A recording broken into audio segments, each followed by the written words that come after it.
Group 9 is designing a BCG plant in Uganda.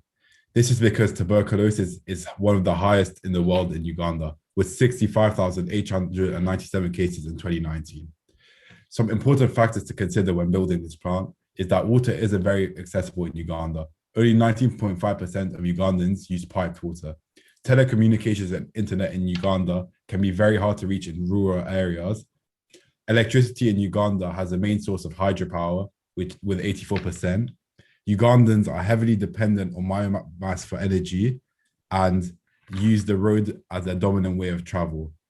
Looking at the stakeholder map, you can see that there's a strong international presence when building a vaccine plant. So when picking the location, we need to accommodate for both groups of international and nationals. This means having good roads, ways to commute on public transport, and even access from airports.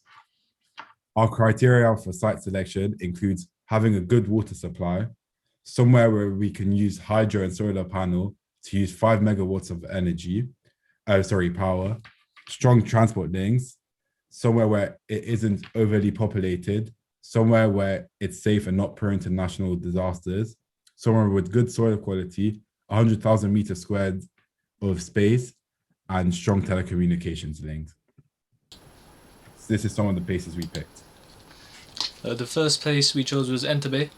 Entebbe has plenty of space. It has easy access to transport, so there's no need to build roads. It's next to the Entebbe International Airport, and it's very close to Lake Victoria, which is a large water supply. It's near a residential area, and it has long daily sunshine duration. Second place is Ruyanga. It is large enough to build the plant as well as the solar power station and water treatment. It's located 1 kilometer from Ensham Nyazi Hydroelectric Power Station, 60 kilometers from the Western Region's capital, Mbarara, and 750 meters from nearest water source, which is Kagera River. Since it is located in Western region, it is not prone to flood. However, there are no airports found within 15 kilometers around Ruyanga. Our third location is Anjeru, which is the site that we chose. It is approximately 80 kilometers from Kampala, 61 kilometers from Jinja Airport. This means it has good telecommunication and transport links. We found a large area enough to build the site, and it is in industrial areas with high solar radiation, about 2 kilometers from Lake Victoria, and make it suitable for both hydro and solar. In the end of the presentation, we're going to explain why we choose Anjeru in 6 aspects. And we're going to start the first 3. First part is water. This is because in Anjeru, less than 15% households rely on open source for drinking water, and 70% of rural population with safe water coverage, which means that the safe water supply is enough. Additionally, in our plan, we want to use Lake Victoria to add a water treatment center to provide a clean source of water.